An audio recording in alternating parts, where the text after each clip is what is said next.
ஹalleluya, good morning. இன்னொரு விலையேறப்பெற்ற நேரம் நம்முடைய ஆண்டவருடைய வார்த்தைகளை தியானிப்போம். அனுதினமும் அவருடைய பாதத்திலே காத்திருந்து அவர் கொடுக்கக்கூடிய நற்செய்திகளை கேட்பதன் மூலமாக ஆவிக்குரிய விதத்திலே நாம் பலப்படுகிறோம், பத்திரப்படுத்தப்படுகிறோம். சொல்லப்போனால் ஆவிக்குரிய விதத்துல விருத்தி அடைகிறோம் இல்லங்க. ஜெபிப்போம். பரிசுத்தரே, உமக்கு நன்றி ஆண்டவரே.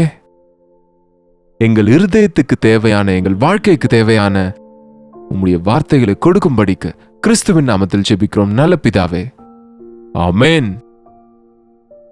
தேவனுக்கு ஸ்தோத்திரம். தேவ வசனத்துல ஒரு வார்த்தை இருக்குங்க, நாம் நேற்றுக்குரியவர்கள் அல்ல.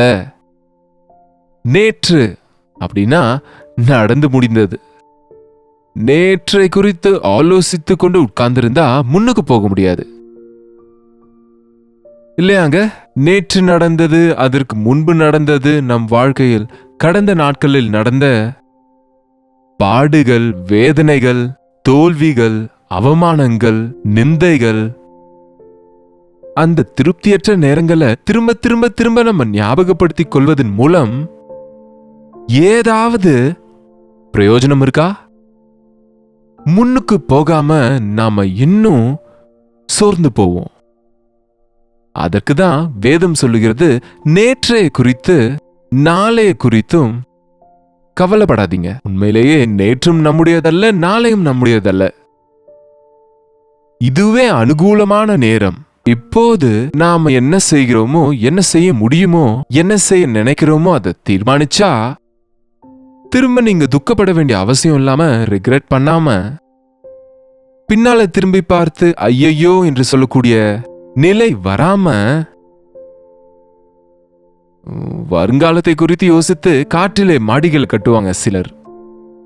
நாளைக்கு என்ன செய்யலான்னு யோசித்து கொண்டு இன்றைய நேரத்தை வீணடித்து எதையுமே செய்ய முடியாத, சாதிக்க முடியாதவங்களா இருந்துடுறாங்க. அதனால அந்தந்த நாளுக்கு அந்தந்த நாளின் பாடுகள் போதும்னு ஆண்டவர் சொல்லியிருக்காரு. இன்னொரு விதமா சொல்ல வேண்டுமானா, எந்த நாளுக்கு அந்த நாள் அவர் நமக்கு தேவையான உதவிகளை கொடுப்பாரு. அனுதினமும் ஒவ்வொரு நாளும் காலைதோறும் அவருடைய கிருபை புதிதா இருக்கிறது. நம்புறீங்களா? நேற்றைய அனுபவங்கள் மேல நம்ம ஆதாரப்பட்டு வாழ்வதாவது, நேற்றைய தோல்விகளை நினைத்து நம்ம சோர்ந்து போவதோ நமக்கு நல்லதல்ல. நாம இன்றைக்கு தேவனுடைய திட்டம் என்ன என்று அறிந்து நமக்கு முன்னே இருக்கிறவைகளுக்காக ஓட வேண்டும். பரிசுத்தராகிய பவுல் பிலிப்பியருக்கு எழுதின நிருபத்தில் 3:13 சொல்றாரு, சகோதரரே, நான் அதை பிடித்துக் கொண்டேன் என்று எண்ணுகிறதில்லை, ஒன்று செய்கிறேன். ஒன்று செய்கிறேன். ஒன்று. 100 செய்யாதீங்க. 100 செய்ய முடியாது ஒரே தரம். 100ஐ சாதிக்க முடியாது. அநேக காரியங்களை வைத்துக் கொண்டா எதையும் செய்ய மாட்டோம். மார்த்தாளோடு ஆண்டவர் சொன்னார்ல, மார்த்தா மார்த்தா, நீ அநேக காரியங்களை குறித்து கவலைப்பட்டு கலங்குகிறாய். அநேக வேலைகளை வைத்துக்கொண்டு இது முடியல, அது முடியல, இது நடக்கல, அது நடக்கல, இங்க போகல, அங்க போகல என்று நினைக்கிறவன் தன் நேரத்தில் எதையுமே சாதிக்க முடியாது. அவசரப்படுவதன் மூலம், துக்கப்படுவதன் மூலம், சும்மாவே யோசித்துக் கொண்டு உட்கார்வதனால் நம் வாழ்வில் எதுவும் செய்ய முடியாது இல்லையா? ஒன்று செய்கிறேன். என்ன அந்த ஒன்று? இன்றைக்கு செய்ய வேண்டியது. இன்றைக்கு எனக்கு முக்கியமானது எது? என் தேவனுடைய திட்டத்துல இன்றைக்காக அவர் என்ன நினைத்திருக்கிறார் என்று அறிவதை நாம கற்றுக்கொண்டா பாக்கியவான்களா இருப்போம். ஒன்று செய்கிறேன். என்ன அது? பின்னானவைகளை மறந்து முன்னானவைகளை நாடுகிறேன். பின்னானவைகளை மறந்து முன்னானவைகளை நாடுகிறேன். பின்னானவைகளை நீங்க உங்க வாழ்க்கையில மறக்காவிட்டா முன்னுக்கு போக முடியாது. அங்கேயே ஸ்டக் ஆயிடுவோம். உன் பின்னான அனுபவங்கள், உன் பின்னான வாழ்க்கை இன்றைக்கு வேலை செய்யாதுங்க. ஒருவேளை அது ஃபெயிலியராக இருக்கலாம், ஒருவேளை பெரிய வெற்றிகளாக இருக்கலாம். கடந்த நாட்கள்ல நீங்க தோத்துட்டீங்கன்னு சொல்லி இன்றைக்கும் ஏன் தோத்துருவீங்கன்னு நினைக்கிறீங்க? அப்போ ஃபெயில் ஆயிட்டேன், இப்போவும் ஃபெயில் ஆயிடுவேன்னு ஏன் நினைக்கிறீங்க? முற்காலத்துல நான் எதுவும் சாதிக்காததுனால என் வாழ்க்கையில இனி நான் எதுவுமே சாதிக்க முடியாதுன்னு ஏன் அப்படி நினைக்கிறீங்க? அநேகர் இப்படிதானங்க, இனி என் வாழ்க்கை வேஸ்ட், இது வரைக்கும் நான் எதையுமே சாதிக்கல, வெரி குட். அப்படிப்பட்ட கன்விக்ஷன் உங்களுக்கு வந்துச்சுன்னா நீங்க ரொம்ப பாக்கியவான். இது வரைக்கும் நான் எதையும் சாதிக்கல, இன்றையிலிருந்து சாதிப்பேன் தீர்மானம் எடுங்க. இன்றையிலிருந்து என்னுடைய தேவனுடைய உதவியோடு நான் செய்வேன். இன்றையிலிருந்து ஆண்டவரை நோக்கி பார்க்க கற்றுக்கொள்ளுவேன். இன்றையிலிருந்து உம்முடைய வசனத்தை நான் வாசிப்பேன். இன்றையிலிருந்து முழங்கால் போட்டு ஜெபிப்பேன். இன்றையிலிருந்து என்னுடைய மனசாட்சியை காத்துக்கொள்ளுவேன். ஒரு முடிவெடுங்க. கடந்த நாட்கள்ல செய்த தவறுகளை நினைத்து அழுது கொண்டு சோர்ந்து இருந்தா என்ன பிரயோஜனம்? அறிக்கையிட்ட பாவம் மன்னிக்கப்பட்டது என்று விசுவாசி. அறிக்கையிட்டால் அவர் மன்னிப்பார், கழுவுவேன்னு சொன்னார்ல. கடந்ததை, முடிந்து போனதை நீங்க மறக்கணுங்க. பின்னானவைகளை மறந்து முன்னானவைகளை நாடுகிறேன். இது முதற்கொண்டு நான் உன்னை ஆசீர்வதிப்பேன்னு சொல்றார் ஆண்டவர். இதுவே அனுகூல காலம், எப்ப வாசிச்சாலும் இதுவே என்று இருக்கும் பாருங்க. இதுவே உங்க வாழ்க்கைக்கு ஒரு புதிய தொடக்கத்தை ஆரம்பிங்க. நடந்து முடிந்ததை மறந்து விடுங்க. மோசே கடந்த காலத்தில் சகல சாஸ்திரங்களும் கைத்தேர்ந்தவன். ஆனா அந்த காரியங்கள் மேல ஆதாரப்பட எதுவும் இல்லை அவனுக்கு. அவர் சேனையோடு போராடவில்லை, அவரோடு போராடுகிறவர்களை நடத்தி கொண்டிருக்கிறார். தேவனுடைய திட்டங்கள் ஒன்று, நம்முடைய எண்ணங்கள் இன்னொன்று. நம்மை நாம் ஆயத்தப்படுத்தி இருக்கிறது தேவனுடைய காரியங்களை செய்ய உதவாதுங்க. தேவா, அப்பா, என்னை நான் காலி செய்து கொள்ளுகிறேன், உம்முடைய எண்ணத்தினால் என்ன நிரப்புங்கன்னு ஒவ்வொரு நாளும் நம்ம கேட்டா நம் வாழ்க்கையில தோல்விகள் இருக்காது, வீணான நேரம் இருக்காது, நம்ம வாழ்க்கை வீணாகாதுங்க. அது ஆகல, இது ஆகல, இது நடக்கவில்லை, அப்போ இப்படி சொன்னாங்க, இப்ப இப்படி சொன்னாங்க, இப்ப இப்படி நினைக்கிறாங்க, எப்பவும் இப்படிதான் சொல்லுவாங்க என்று எதற்கு நீங்க பிக்ஸ் ஆயிடுறீங்க, உங்க மனசுல நினைக்கிறீங்க? ஒரு காலத்துல உங்களால செய்ய முடியல, ஆனா இன்றைக்கு என்னுடைய தேவனுடைய உதவியோடு நான் முன்னுக்கு செல்வேன். எஸ், உங்களை நீங்களே உற்சாகப்படுத்திக் கொள்ளணும், யாரோ வந்து உங்களுக்கு சொல்லணும்னு நினைக்காதீங்க. தேவ பிள்ளைகளாகிய நாம ஜெபிக்கும் போது பரிசுத்த ஆவியானவர் சகல சத்தியத்துக்குள்ளும் நம்மை நடத்துவார். அவர் நம்மை ஆதரிப்பாரு, பலப்படுத்துவாரு, எது சரியான தீர்மானமோ என்று தெரியப்படுத்துவாரு. அந்த சரியான தீர்மானத்தை எடுக்க நமக்கு பலனை கொடுப்பாருங்க. அது உங்களுடைய சக்தியினால முடியாதுங்க. நீங்க நினைச்சதெல்லாம் சாதிக்க முடியாதுங்க. தேவனுடைய உதவியை கேட்டு பாருங்க. நீங்க செய்ய முடியாததை ஜெபித்து செய்து பாருங்க, அது வாய்க்கும்.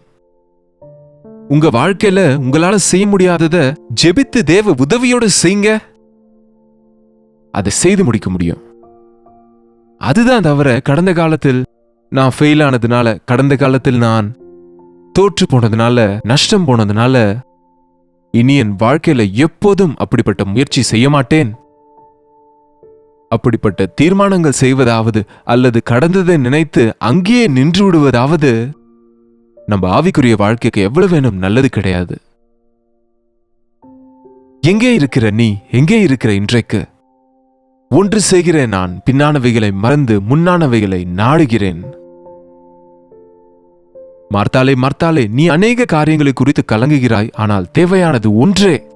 அந்த தேவையானது ஒன்று என்ன? தேவையானதை செய்யாம தேவையற்றதை செய்கிறோங்க. எது தேவையானது? தேவையானது ஒன்றுதான். மரியா ஆண்டவரின் பாதத்தில் உட்கார்ந்து அவருடைய போதனையை கேட்டுக்கொண்டிருந்தாங்க. எது தேவையானது? அவருடைய வார்த்தைகள், அவரின் வார்த்தைகள், தேவனுடைய சித்தம், தேவனுடைய திட்டம் அறிவது முக்கியம். காற்றை அடிப்பது போல நம்ம அடிச்சுட்டு போறது கிடையாது. இலக்கை நோக்கி ஓடணும்னு வேதம் சொல்லுது. தேவையானது ஒன்றே. அவருடைய பாதத்தண்டையில உட்காரு, முழங்கால் போடு, ஜெபம் பண்ணு. இந்த லைவ் முடிந்த பிறகு கொஞ்ச நேரமாவது நீங்க தனியா உட்கார்ந்து முழங்கால் போட்டு ஜெபிங்க. நிச்சயமா தேவ சித்தத்தை அறிவீங்க. தேவனுடைய பாதுகாப்புல நீங்க இருப்பீங்க. தேவ சித்தத்துல நீங்க நடப்பீங்க. அப்போது நீங்க செய்வதெல்லாம் வாய்க்கும். ஒரு பணக்காரன் நான் பரலோகத்துக்கு போக என்ன செய்ய வேண்டும்? நான் செய்ய வேண்டியது எல்லாவற்றையுமே நான் செய்கிறேன். செய்ய வேண்டியதெல்லாம் செய்கிறாய், ஆனால் உனக்கு ஒரு குறைவு உண்டு. ஒன்று குறைவா இருக்கு. ஒன்றுதான் குறை உனக்கு. என்னன்னா, நீ பணத்தை நேசிக்கிறாய். பணத்தோடு பரலோகத்துக்கு போக நினைக்கிறாய். பணத்தோடு நல்ல காரியங்களை செய்ய நினைக்கிற. ஆகையால் உனக்குரியதை நீ விற்று ஏழைகளுக்கு கொடுத்து என்னை பின்பற்று என்று சொன்னா அவன் துக்க முகத்தோட போய்விட்டானாம். ஒன்று குறைவு இருந்தாலும் நம்ம வாழ்க்கையில முன்னுக்கு போக முடியாதுங்க. ஒன்றுதானே நினைக்காதீங்க. அந்த ஒன்றுதான் நம்ம பலவீனப்படுத்தும். ஒரு குடத்துக்கு ஒரு ஓட்டை தான் இருக்கு. ஒரு ஓட்டை தானே, சின்னது தானே என்று விட்டுட்டா ஒரு நாள்ல அந்த குடம் காலியாயிடும் பாருங்க. நம் ஆவிக்குரிய வாழ்க்கையில குறைவுகள் இருந்தா, பலவீனங்கள் இருந்தா, உங்களை நீங்களே எக்ஸ்கியூஸ் பண்ணிக்காதீங்க. ஆண்டவரிடத்துல போய் மன்னிப்பு கேளுங்க. ஆண்டவருடைய பாதத்திலே விட்டுவிட்ட பிறகு திரும்ப நீங்க அதை குறித்து யோசிக்க வேண்டிய அவசியமே இல்லை. அத்தோடு அப்படியே முன்னுக்கு போய்விடணும். ஆவிக்குரிய வாழ்க்கையில முன்னுக்கு போகணும். தாவீது சொன்னார், ஒன்றையே உம்மிடத்திலே நான் கேட்டேன், அதையே நான் நாடுகிறேன். என்னது? ஆண்டவரின் பிராகாரத்தில் இருக்கும் அவருடைய மகிமையை பார்க்கவும், உங்க சமூகத்துல ஆனந்திக்கணும், உங்களை பார்த்து கொண்டே இருக்கணும்னு. ஹல்லேலூயா. அவர் ஒரு ரூபத்திலே இல்லை, மனித ரூபத்திலே இல்லை, அவர் ஒரு தூதனின் ரூபத்திலே இல்லை, தேவன் ஆவியின் ஸ்வரூபமா இருக்கிறார். அவரை பார்ப்பதென்றால் அவருடைய குணநலன்களை அவருடைய வசனத்திலே நாம் பார்க்கிறோம். வேதத்துல வாசிக்கும் போது அவரை பார்ப்பது போல இருக்கும். எனக்கு அவர் நம்மோடு பேசுவது போலவே இருக்கும். அதுக்குதான் வசனத்தை வாசிக்கும் போது உங்களுக்கு வாழ்க்கையில எத்தனை வேலை இருந்தாலும் எல்லாம் ஓரங்கட்டி முதல் வேலை தேவனுக்கு, முதல் நேரம் தேவனுக்கு. ஒன்றையே நான் கேட்டேன், அப்பா நான் ராஜா, நான் ரொம்ப பிஸி. இப்ப அநேகர் பாருங்க, சின்ன சின்ன உத்தியோகம், ஆனா ரொம்ப பிஸி. பாவம். ஒரு உன்னதமான நிலையில இருக்கிறவங்க கையெழுத்து போட்டுட்டு போவாங்களோ என்னமோ, அங்க எல்லா வேலையும் செய்கிற சாஃப்ட்வேர் கம்பெனி எம்ப்ளாயீஸ் அந்த கம்ப்யூட்டர் முன்னாடி உட்கார்ந்து இரவும் பகலும் பாவம் எவ்வளவு பிரயாசப்படுறாங்க பாருங்க. Sunday duty, Monday duty, over time duty, night duty. இவைகளுக்கு நடுவே மனிதன் மன ரீதியாக நொந்து போகிறான், சரீர ரீதியில பலவீனப்படுகிறான், ஆவிக்குரிய விதத்துல அழிந்து போகிறான். தேவையானது ஒன்றே, முதல்ல தேவனுடைய சமூகம், அதுக்கப்புறம் தான் எதுவானாலும். முதல்ல தேவனை தேடுங்க, தேவனுடைய வார்த்தைகளை கேளுங்க காலமே. அதன் பின்பு நீங்க செய்வதெல்லாம் வாய்க்கும். நீங்க மணிக்கணக்கில் செய்வதை நிமிஷங்களிலே செய்து முடிக்க முடியும். ஏன்னா உங்க கையில் ஆசீர்வாதம் இருக்கும். ஆமா, ஒன்று செய்கிறேன், பின்னானவைகளை மறந்து முன்னானவைகளை நாடுகிறேன். ஒன்றே உனக்கு குறைவாக இருக்கிறது, அவைகளை விட்டுவிடு. என்னை விட அதிகமா பணத்தை நேசிக்காதே. உனக்குரியவர்களை நீ விற்று ஏழைகளுக்கு கொடுத்து என்னை பின்பற்று. மார்த்தாலே தேவையானது ஒன்றே, ஆண்டவரின் பாதத்தில் உட்கார்ந்து ஜெபி. தாவீது ஒன்றையே கேட்கிறாரு, கர்த்தருடைய ஆலயத்திலே என் வாழ்நாள் எல்லாம் இருக்கணும்னு. அவர் முகத்தை பார்த்து கொண்டு, எஸ்ங்க, இயேசு கிறிஸ்துவ விசுவாசிக்கிறவங்களுக்கு பெரிய நம்பிக்கை இருக்கு. என்னன்னா, அவர் நம்முடைய பாவங்களை மன்னிக்கும் போது நம்ம பரலோக ராஜ்ய வாரிசுகளாகிறோம். நம் பெயர் ஜீவ புஸ்தகத்தில் எழுதப்படுது. வருங்காலங்களும் என்றென்றைக்கும் அவரோடு உட்கார்ந்து அவரோடு ஆளுகை செய்ய போகிறோம், உறவாட போகிறோம், ஆராதிக்க போகிறோம். அதனால எது முக்கியம்? என்றைக்கும் இருக்கிற பரலோக ராஜ்யத்துக்காக நாம் ஆயத்தப்படுவது, ஆவிக்குரிய வாழ்க்கைக்கு நம்முடைய வாழ்க்கையில முதலிடத்தை கொடுப்பது நம்மை முன்னுக்கு கொண்டு செல்லும், பெரிய காரியங்களை செய்ய உதவும், ஆண்டவரை மகிமைப்படுத்த முடியும். பின்னானவைகளை மறந்து முன்னானவைகளை நாடுகிறேன் என்ற பவுலை போல இன்றையிலிருந்து கடந்ததை நினைச்சு துக்கப்படுவதோ, கடந்ததை நினைச்சு கவலைப்படுவதோ, கடந்ததை நினைச்சு சோர்ந்து போகாதீங்க. கடந்த காலத்தில் இருக்கிற தோல்விகளை நினைத்து பலவீனமாகாதீங்க. ஏசாண்டவரை பார்த்து முன்பு இருக்கிற ஓட்டத்துல பொறுமையோட ஓடுவோம். ஜெபிப்போம். பரிசுத்தரே, அன்புள்ள தகப்பனே, அநேக முறை ஐயா, அப்போ இப்படி ஆயிடுச்சு, இப்போ இப்படி ஆயிடுச்சு, அவர்கள் இப்படி சொன்னாங்களே, இவங்க இப்படி சொன்னாங்களே என்ற யோசனைகளோடு மன ரீதியில நாங்க சோர்ந்து போகிறவர்களா இராமல், அப்பா, பின்னானவைகளை மறந்து முன்னானவைகளுக்காக நாடுகிற இருதயத்தை எங்களுக்கு கொடுங்கப்பா. இந்த அனுதின தியானத்தில் கலந்து கொண்டிருக்கிற ஒவ்வொருவரும் திட்டத்தில் இருக்கும்படியா, திட்டத்தில் நீர் நினைக்கும் நிலையில ஒவ்வொரு நாளும் உம்மோடு உறவாடவும், உம்முடைய அன்பை குறித்து மற்றவர்களுக்கு சொல்லவும், மூட நம்பிக்கைகளால் அழிந்து கொண்டிருக்கிற ஜனங்களுக்கு உண்மை தேவனாகிய கிறிஸ்துவை குறித்து பிரகடனம் செய்யுங்கள். ஒவ்வொருவருக்கும் உதவி செய்யும்படிக்கு கிறிஸ்துவின் நாமத்தில் ஜெபிக்கிறோம் நல்ல பிதாவே, ஆமென். பிதாவாகிய தேவனுடைய அன்பும் குமாரனாகிய இயேசு கிறிஸ்துவின் கிருபையும் பரிசுத்த ஆவியானவருடைய அந்யோன்யமும் ஐக்கியமும் கூடி வந்திருக்கிற அனைவருக்கும் இப்போதும் சதா காலமும் துணையாயிருப்பதாக, ஆமென். தேவனுக்கு ஸ்தோத்திரம். உங்களுடைய ஜெப விண்ணப்பங்களையும் பாரங்களையும் பிரைஸ் ரிப்போர்ட்ஸையும் 8939801234 என்ற நபருக்கு ஒரு டெக்ஸ்ட் அல்லது வாய்ஸ் மெசேஜ் மூலமா நீங்க எங்களுக்கு வாட்ஸ்அப் பண்ணுங்க. உங்களுக்காக ஜெபிக்கிறோம். நீங்களும் ஜெபிங்க, தேவன் உதவி செய்வார். டாக்டர் ஜெயபால் யூடியூப் சேனல் இன்னும் சப்ஸ்கிரைப் பண்ணலனா சப்ஸ்கிரைப் பண்ணுங்க. உங்க பெயரையும் ஊரையும் கமெண்ட் செக்ஷன்ல டைப் பண்ண மறந்துடாதீங்க. யாராவது ஒருத்தருக்கு ஷேர் பண்ணுவதை மறந்துடாதீங்க.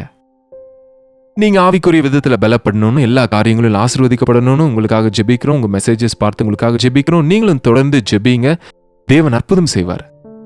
கர்த்தருக்கு சித்தமானால் நாளைக்கு இதே நேரத்துல அனுதின தியானத்துல கர்த்தருடைய வார்த்தையோடு உங்களை சந்திக்கிற அதுவரை கர்த்தருடைய கிருபை உங்களுக்கு துணையா இருப்பதாக. ஹல்லேலூயா. பெங்களூரு மற்றும் பெங்களூரு சுற்றி இருப்பவர்களுக்கு ஒரு நற்செய்தி. கர்த்தருக்கு சித்தமாயிருந்தால் வருகிற ஏப்ரல் 10 பெங்களூருவில் உள்ள ஹட்சன் கம்யூனிட்டி சென்டரில் 1 டே கெட் டுகெதரை ஏற்பாடு செய்திருக்கிறோம். நீங்க பெங்களூரு மற்றும் பெங்களூருவை சுற்றி இருந்தா கண்டிப்பா கலந்து கொள்ளுங்க. உங்களை சந்திக்கவும், உங்களோடு பேசவும், உங்களுக்காக ஜெபிக்கவும் நாங்க ஆவலோடு இருக்கிறோம். மதியம் 2 மணி முதல் இரவு 7 வரை நடக்கும் இந்த 1 டே கெட் டுகெதரில் கலந்து கொள்ளுங்க. நீங்க மட்டும் இல்லாம உங்க நண்பர்களையும் உறவினர்களையும் தேவ சமூகத்துக்கு கொண்டு வாங்க. ஒரு மாற்றத்தை உங்க வாழ்க்கையில அனுபவிங்க. மேலும் விவரங்களுக்கு கீழ்காணும் எண்களுக்கு தொடர்பு கொள்ளுங்க. நிச்சயமா கலந்து கொள்ளுங்க, தேவ ஆசீர்வாதங்களை பெறுங்க.